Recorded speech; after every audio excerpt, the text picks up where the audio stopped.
श्रीमद् भगवद गीता दूसरा अध्याय। संजय बोले कि पूर्वोक्त प्रकार से करुणा करके व्याप्त और आंसुओं से पूर्ण तथा व्याकुल नेत्रों वाले शोक युक्त उस अर्जुन के प्रति भगवान मधुसूदन ने यह वचन कहा, हे अर्जुन, तुमको इस विस्मय स्थल में यह अज्ञान किस हेतु से प्राप्त हुआ?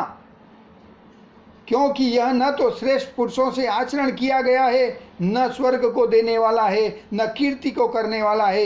इसलिए हे अर्जुन, नपुंसकता को मत प्राप्त हो, यह तेरे योग्य नहीं है। हे परम तप, तुच्छ हृदय की दुर्बलता को त्याग कर युद्ध के लिए खड़ा हो। तब अर्जुन बोले कि हे मधुसूदन, मैं रणभूमि में भीष्म पितामह और द्रोणाचार्य के प्रति किस प्रकार बाणों से युद्ध करूंगा? क्योंकि हे अरिसूदन, वे दोनों ही पूजनीय है। इसलिए इन महानुभाव गुरुजनों को न मारकर इस लोक में भिक्षा का अन्न भी भोगना कल्याण कारक समझता हूँ। क्योंकि गुरुजनों को मारकर भी इस लोक में रुधिर से सने हुए अर्थ और काम रूप भोगों को ही तो भोगूंगा। और हम लोग यह भी नहीं जानते कि हमारे लिए क्या करना श्रेष्ठ है, अथवा यह भी नहीं जानते कि हम जीतेंगे या हमको वे जीतेंगे। और जिनको मारकर हम जीना भी नहीं चाहते, वे ही धृतराष्ट्र के पुत्र हमारे सामने खड़े हैं। इसलिए कायरता रूप दोष करके उपहत हुए स्वभाव वाला और धर्म के विषय में मोहित चित्त हुआ मैं आपसे पूछता हूँ, जो कुछ निश्चय किया हुआ कल्याणकारक साधन हो वह मेरे लिए कहिए। क्योंकि मैं आपका शिष्य हूँ, इसलिए आपके शरण हुए मेरे को शिक्षा दीजिए। क्योंकि भूमि में निष्कंटक धन धान्य संपन्न राज्य को और देवताओं को स्वामी पने को प्राप्त होकर मैं भी उस उपाय को नहीं देखता हूँ जो कि मेरी इंद्रियों के सुखाने वाले शोक को दूर कर सके। संजय बोले, हे राजन, निद्रा को जीतने वाले अर्जुन अंतर्यामी श्री कृष्ण महाराज के प्रति इस प्रकार कहकर फिर श्री गोविंद भगवान से युद्ध नहीं करूँगा ऐसे स्पष्ट कहकर चुप हो गए। उसके उपरांत हे भरतवंशी धृतराष्ट्र, अंतर्यामी श्री कृष्ण महाराज ने दोनों सेनाओं के बीच में उस शोक युक्त अर्जुन को हंसते हुए यह वचन कहे, हे अर्जुन, तू न शोक करने योग्यों के लिए शोक करता है और पंडितों के से वचन को कहता है, परंतु पंडित जन जिनके प्राण चले गए हैं उनके लिए और जिनके प्राण नहीं गए हैं उनके लिए भी शोक नहीं करते हैं। क्योंकि आत्मा नित्य है, इसलिए शोक करना अयुक्त है। वास्तव में न तो ऐसा ही है कि मैं किसी काल में नहीं था, अथवा तू नहीं था, अथवा ये राजा लोग भी नहीं थे, और न ऐसा ही है कि इससे आगे हम सब नहीं रहेंगे। किंतु जैसे जीवात्मा की इस देह में कुमार, युवा और युवावस्था होती है, वैसे ही अन्य शरीर की प्राप्ति होती है। उस विषय में धीर पुरुष नहीं मोहित होता है। और अर्थात जैसे कुमार, युवा और जरावस्था रूप स्थूल शरीर का विकार अज्ञान से आत्मा में भासता है, वैसे ही एक शरीर से दूसरे शरीर को प्राप्त होना रूप सूक्ष्म शरीर का विकार भी अज्ञान से ही आत्मा में भासता है। इसलिए तत्व को जानने वाला धीर पुरुष इस विषय में नहीं मोहित होता है। हे कुंती पुत्र, सर्दी गर्मी और सुख दुख को देने वाले इंद्रिय और विषयों के संयोग तो क्षणभंगुर और अनित्य हैं। इसलिए हे भरतवंशी अर्जुन, उनको तू सहन कर। क्योंकि हे पुरुष श्रेष्ठ, दुख सुख को समान समझने वाले जिस धीर पुरुष को ये इंद्रियों के विषय व्याकुल नहीं कर सकते, वह मोक्ष के लिए योग्य होता है। और हे अर्जुन, असत वस्तु का तो अस्तित्व नहीं है और सत्य का अभाव नहीं है। इस प्रकार इन दोनों का ही तत्वज्ञानी पुरुषों द्वारा देखा गया है। इस न्याय के अनुसार नाश रहित तो उसको जान कि जिससे यह संपूर्ण जगत व्याप्त है। क्योंकि इस अविनाशी का विनाश करने को कोई भी समर्थ नहीं है। और इस नाश रहित अप्रमेय नित्य स्वरूप जीवात्मा के ये सब शरीर नाशवान कहे गए हैं। इसलिए हे भरतवंशी अर्जुन, तू युद्ध कर। तो जो इस आत्मा को मारने वाला समझता है तथा जो इसको मरा मानता है, वे दोनों ही नहीं जानते हैं, क्योंकि यह आत्मा न मारता है और न मारा जाता है। यह आत्मा किसी काल में भी न जन्मता है और न मरता है, अथवा न यह आत्मा हो करके फिर होने वाला है, क्योंकि यह अजन्मा, नित्य, शाश्वत और पुरातन है। शरीर के नाश होने पर भी यह नाश नहीं होता है। हे प्रथापुत्र अर्जुन, जो पुरुष इस आत्मा को नाश रहित, नित्य, अजन्मा और अव्यय जानता है, वह पुरुष कैसे किसको मरवाता है और कैसे किसको मारता है। और यदि तू कहे कि मैं तो शरीर के वियोग का शोक करता हूँ, तो यह भी उचित नहीं है, क्योंकि जैसे मनुष्य पुराने वस्त्रों को त्याग कर दूसरे नए वस्त्रों को ग्रहण करता है, वैसे ही जीवात्मा पुराने शरीर को त्याग कर दूसरे नए शरीर को प्राप्त होता है। हे अर्जुन, इस आत्मा को शस्त्रादि नहीं काट सकते हैं और इसको आग नहीं जला सकती और इसको जल गीला नहीं कर सकते और वायु नहीं सुखा सकता है, क्योंकि यह आत्मा अच्छेद्य है। यह आत्मा अदाह्य, अल्केद्य और अशोष्य है तथा यह आत्मा निसंदेह, नित्य, सर्वव्यापक, अचल, स्थिर रहने वाला और सनातन है। यह आत्मा अव्यक्त अर्थात इंद्रियों का अविषय और यह आत्मा अचिंत्य अर्थात मन का अविषय और यह आत्मा विकार रहित अर्थात न बदलने वाला कहा गया है। इससे हे अर्जुन, इस आत्मा को ऐसा जानकर तू शोक करने योग्य नहीं है, अर्थात तुझे शोक करना उचित नहीं है। यदि तू इसको सदा जन्मने और सदा मरने वाला माने तो भी है अर्जुन, इस प्रकार शोक करने को योग्य नहीं है, क्योंकि ऐसा होने से तो जन्मने वाले की निश्चित मृत्यु और मरने वाला का निश्चित जन्म होना सिद्ध हुआ। इससे भी तू इस बिना उपाय वाले विषय में शोक करने को योग्य नहीं है।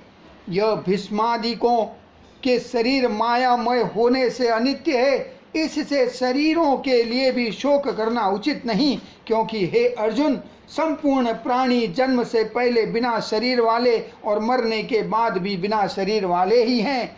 केवल बीच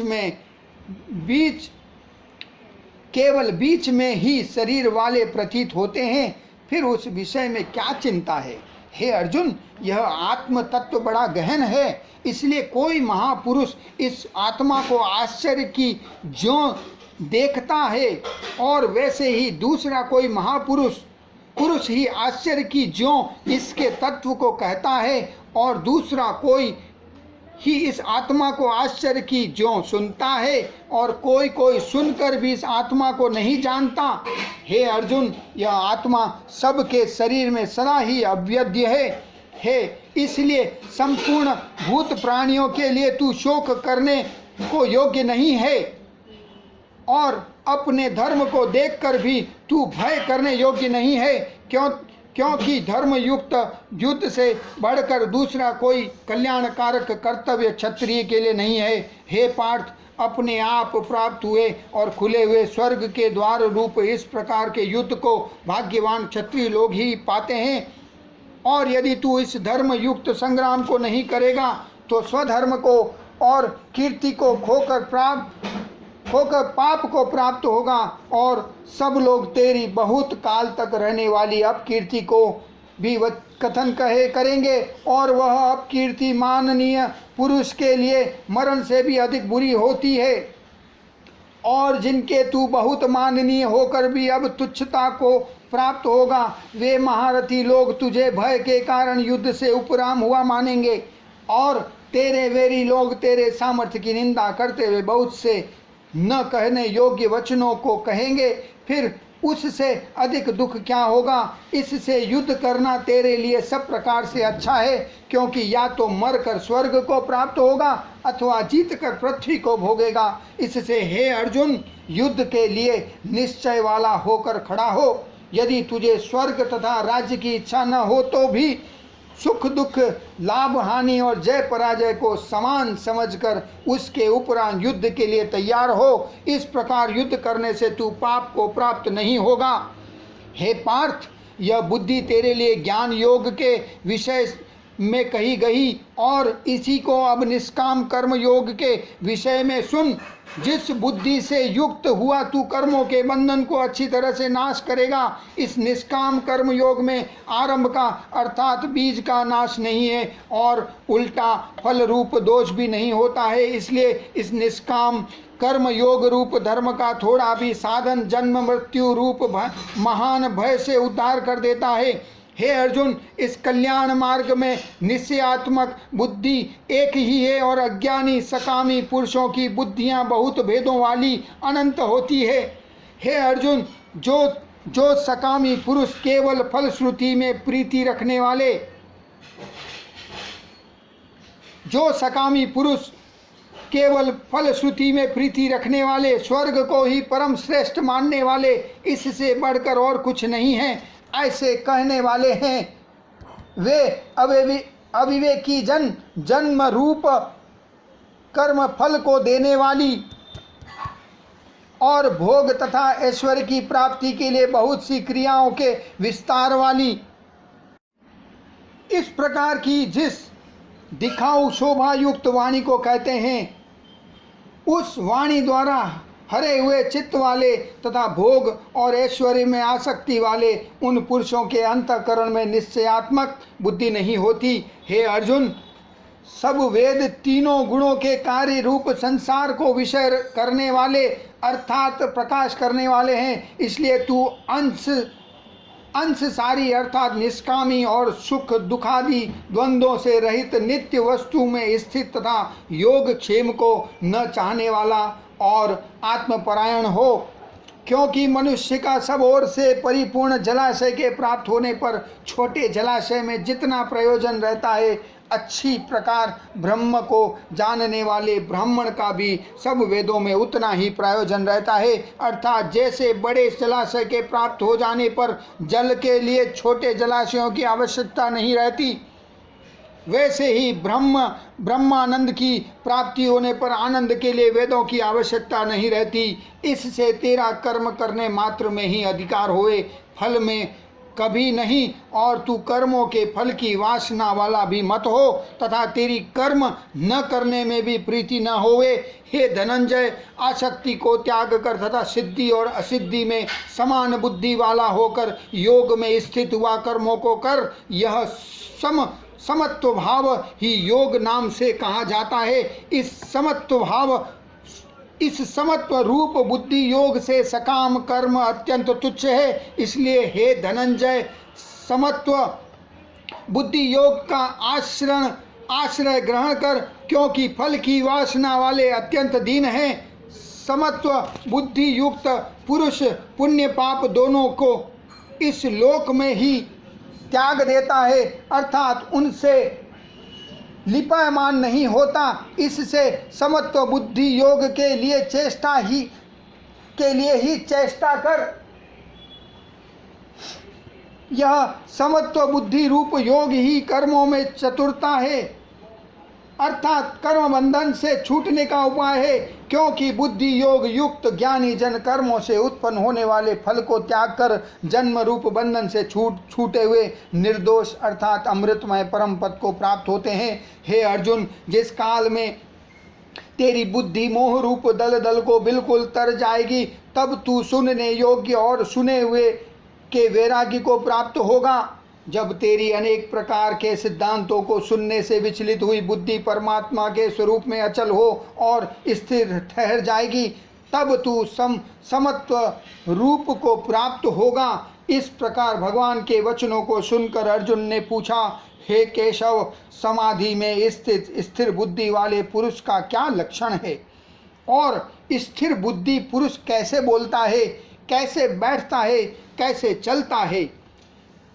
उसके उपरांत श्री कृष्ण महाराज बोले, हे अर्जुन, जिस काल में यह पुरुष मन में स्थित संपूर्ण कामनाओं को त्याग देता है, उस काल में आत्मा से ही आत्मा में संतुष्ट हुआ स्थिर बुद्धि वाला कहा जाता है।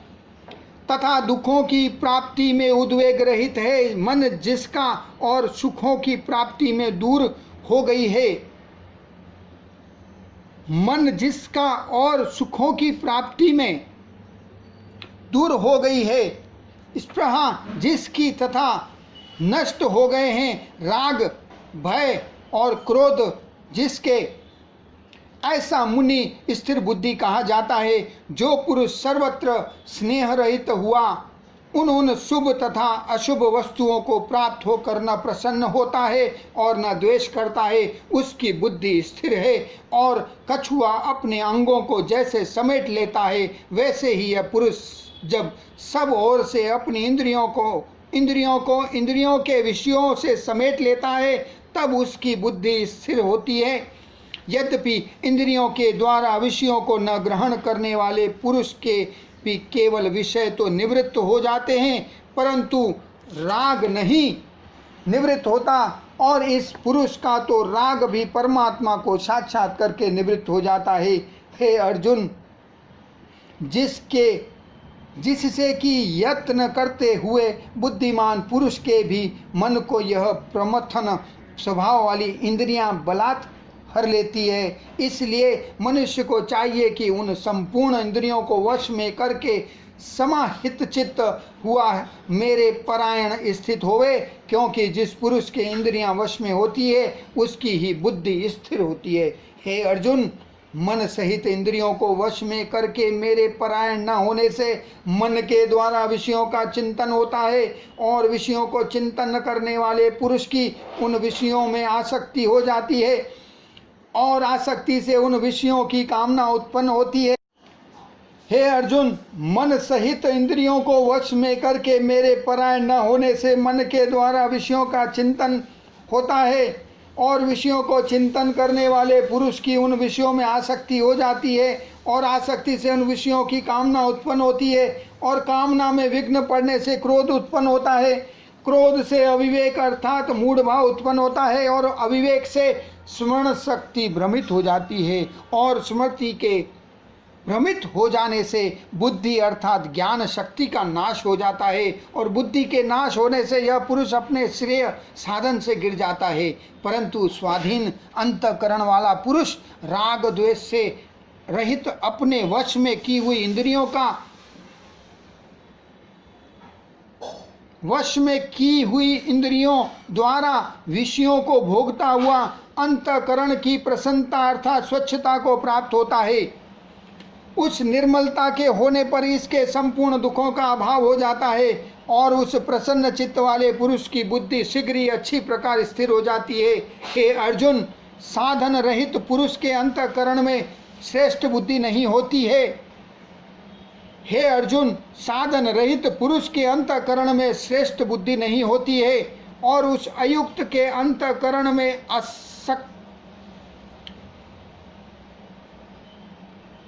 अंतःकरण में आस्तिक भाव भी नहीं होता है, और बिना आस्तिक भाव वाले पुरुष को शांति भी नहीं होती।